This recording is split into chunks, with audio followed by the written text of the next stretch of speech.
Hello friends, welcome back to our channel English Speaking with Gary. This is the day second of lecture is English similar words, very important topic. जो English के similar words हैं वो कल भी बताए थे आपको और कुछ वर्ड्स मैं बताऊंगा आज. उसके बाद हम दोबारा रिकंटिन्यू करेंगे कुछ ताकि आपको अच्छे से समझ आ जाए. तो इसीलिए मैं आपके लिए ढूंढ कर जो लेटेस्ट वोकेबलरी है वो लेकर आया हूँ, वो मैं आपको बताऊंगा ताकि आपके जहन में बना रहे. तो मैंने आपको सर परसों बताया था, कल परसों बताया था कि रिज़ाइन है ना, रिज़ाइन वर्ड बताया था. एक रिज़ाइन का मतलब था व्यवस्था. रिज़ाइन का क्या बताया था आपको? व्यवस्था. REGIME, रिज़ाइन व्यवस्था. तो दोस्तों इसका हमने क्या बनाया था सेंटेंस? इसका हमने बनाया था कि resign of function was perfect. जगह छोड़ देते हैं उसकी रिज़ाइन की जगह पे. रिज़ाइन ऑफ फंक्शन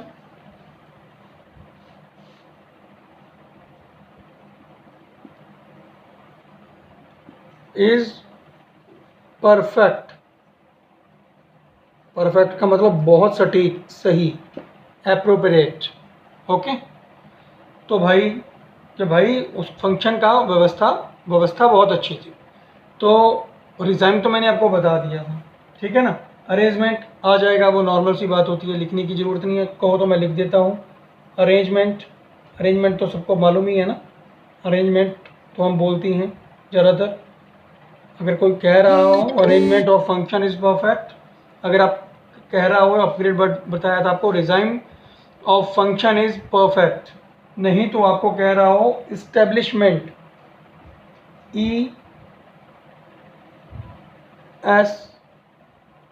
दिख रहा है आपको? यहाँ से शुरू करते हैं.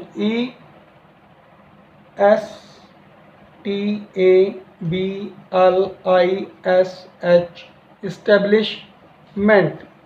Establishment of function is perfect.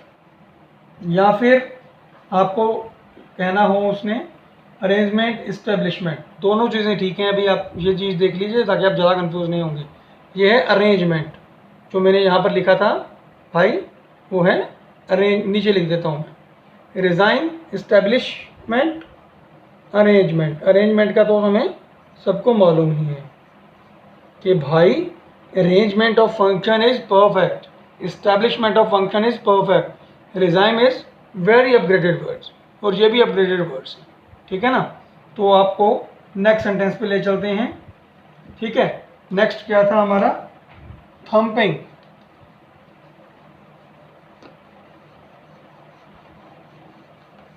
Next था दोस्तों हमारा वर्ड थम्पिंग.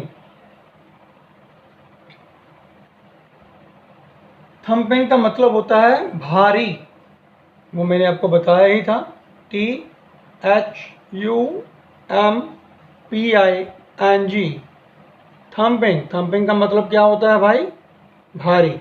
ये भी आपको मैंने परसों सेंटेंस बनाकर दिखाया था, ठीक है ना, कि भाई डैश. थम्पिंग की जगह छोड़ देते हैं हम कि डैश, ठीक है. Crowd gathered in condolence. Condolence मतलब क्या होता है? सहानुभूति के लिए, कि भाई वहाँ पर इकट्ठा हो गए थे सहानुभूति के लिए, ठीक है ना. क्राउड, थम्पिंग की जगह छोड़ दी यहाँ. Crowd gathered. गैदर्ड का मतलब आ गया ना, पहले बताकर रखा था कॉन्वीन की जगह पे कि गैदर्ड भी आ सकता है, अपग्रेडेड.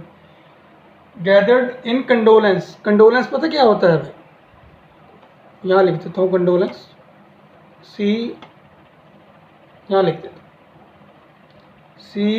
CONDOLENCE, condolence.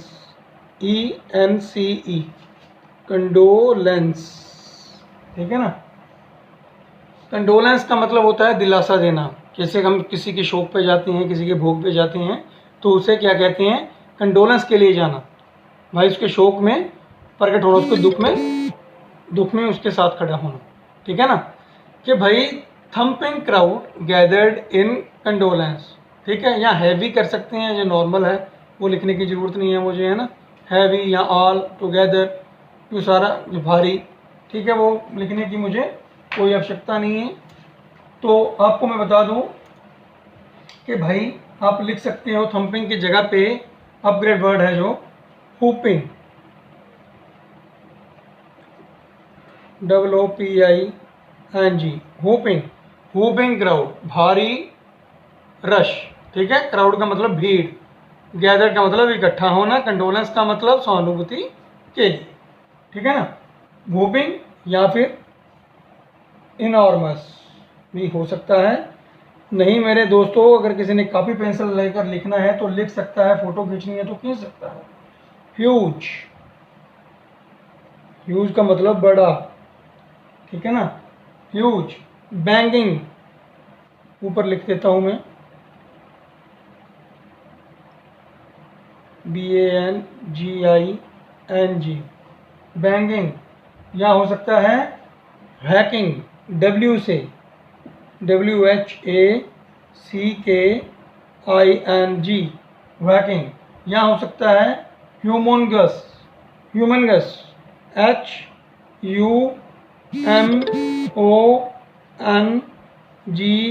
HUMONGUS। सारे अपग्रेडेड वर्ड्स मैंने निकाल दिए आपके लिए, ठीक है। Whooping crowd is gathered in condolence, banging crowd is gathered in condolence, enormous crowd gathered in condolence, huge crowd gathered in condolence, whacking, WHACKING, whacking crowd gathered in condolence, humongous crowd gathered in condolence। बहुत से sentence बना सकते हो दोस्तों, कभी भी ये चीज़ें देखकर आपने कंफ्यूज नहीं होना, सारे अपग्रेडेड वर्ड्स मैंने आपके सामने लाकर रख दिए, ठीक है ना दोस्तों। उसके बाद भी अगर आपको कोई भी सपोर्ट की ज़रूरत है तो आप जब मर्जी मेरे से पूछ सकते हैं। नेक्स्ट वर्ड पे आते हैं हम, नॉड। नॉड आपको बताया था दोस्तों परसों, सम्मति, सिर हिलाकर हाँ करना, ठीक है ना। नॉड का मतलब आपको बता चुका मैं, मर्जी, नॉड,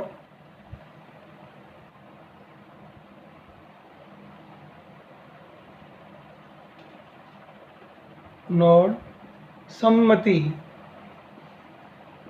मतलब एक्सेप्टेंस, मतलब स्वीकृति, मतलब सिर हिलाकर हाँ करना, ठीक है ना। तो उसके लिए हमने क्या सेंटेंस बनाया था, you will choose with your Nord,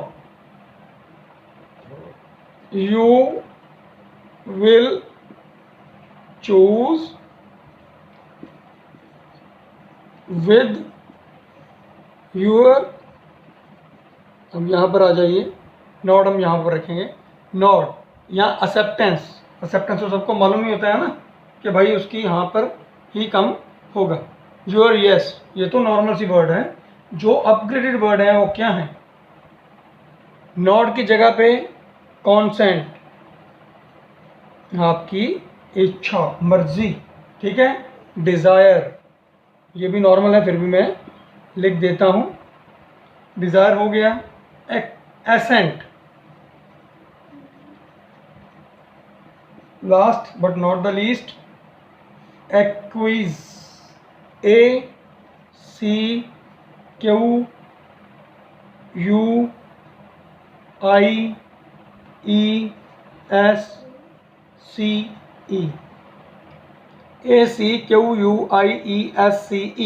एक्वाइज, आपकी स्वीकृति के लिए, assent, desire, consent. You will choose with your nod, you will choose with your acceptance, you will choose with your consent, you will choose with your desire, you will choose with your assent and acquiesce, you will choose with your acquiesce। सारे निकाल दिए words, देखिए मैंने आपके लिए सारे जो similar words हैं, जो अपग्रेडेड हैं, जो आजकल यूज़ हो रहे हैं, जिसको देखकर आप कंफ्यूज हो जाएंगे एक ही वर्ड्स में, पर आप अगर आपको मालूम होगा तो मतलब ही नहीं है कंफ्यूज होने का, झट से आंसर देंगे उस चीज़ का, उस बात का, ठीक है। और next one sentence, last but not the least, substantial, substantial. तो सब्सटेंशियल के बारे में भी आपको बताया गया था दोस्तों। सब्सटेंशियल का मतलब क्या है, कि भाई पर्याप्त, ठीक है, ठोस। सब्सटेंशियल का मतलब ये है। सब्सटेंशियल का मतलब पर्याप्त या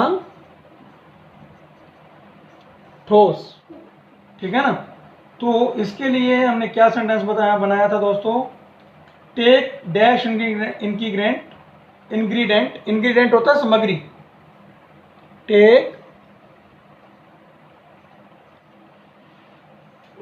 यहां पर लिख देते हैं, यहां पर टेक डैश इंग्रीडिएंट की जगह जोड़ देते हैं, टू मेक परफेक्ट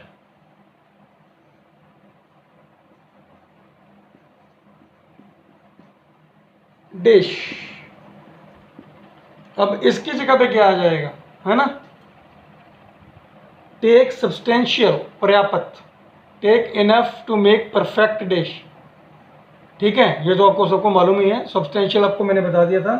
सब्सटेंशियल को छोड़कर और क्या आ सकता है, consequential, Q C O N S E Q U E N T I A L, consequential, ठीक है।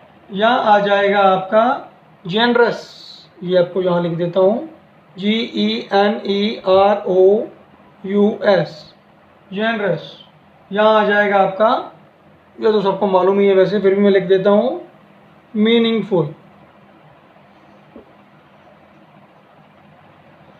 सब्सटेंशियल पर्याप्त ठोस, take generous to make perfect dish, take substantial to make perfect dish, test consequential to make perfect dish, take meaningful to make perfect dish। तो ये थी हमारी आज की कंप्लीट वोकेबलरी। आपको अच्छा लगा होगा दोस्तों। I think you feel too much happy to see my videos. Okay, till we meet again with my next video soon. So till then friends, goodbye.